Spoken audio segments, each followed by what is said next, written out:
কোথা থেকে এসছো? আমরা ছোট রঘুনাথ দাঁড়াও দাঁড়াও, কি বললে? বলো বলো।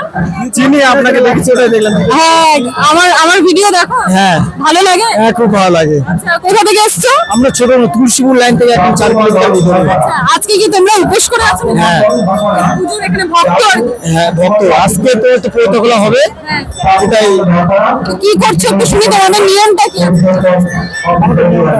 আজকে নিয়ম হচ্ছে নাগরা গাছ এবং ইয়ে দিয়ে আমার নকুলটা খোলানো হবে। নাগরা গাছ? হ্যাঁ, এই গাছটা? এটা নাগরা গাছ, আর সঙ্গে একটা সুপারি নিয়ে হ্যাঁ। এই মন্দিরের চারপাশে পরিক্রমা করার কয় পাক? 3 পাক করে প্রথমে। যার পাতে 3 পাক, যার পাতে আবার 3 পাক দিয়ে যেতে হয়। আচ্ছা, প্রথমে 3 পাক দিয়ে ঘুরবে, আবার যাওয়ার সময় 3 পাক দিয়ে যাবে। আর হাতে লাঠিগুলো দেখছি, এটা কি করছে? এটা আমাদের মায়ের একটা, আমাদের এখন এটা ভক্তের চিহ্ন আর কি। এই গামছা আর ইয়া, তার এই যে বইটা, এই তিনটাই। আচ্ছা, গামছা, লাঠি আর এই গাছ, তাই তো? 3টা লাগছে। তো তোমরা কি খেয়ে আছো না খেয়ে? না না, খেয়ে আছি। সারাদিন না খেয়ে? হ্যাঁ, উপাস ভাঙবে কবে?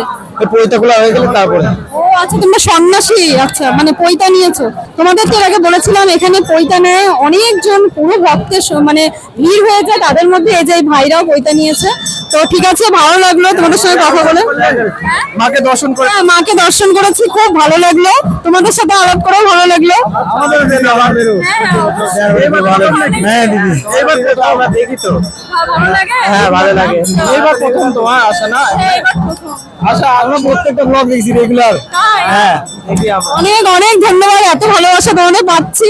তো মায়ের কৃপায় সকলে সুস্থ থেকো, ভালো থেকো। চলো, দেখা হচ্ছে পরবর্তী ব্লগে।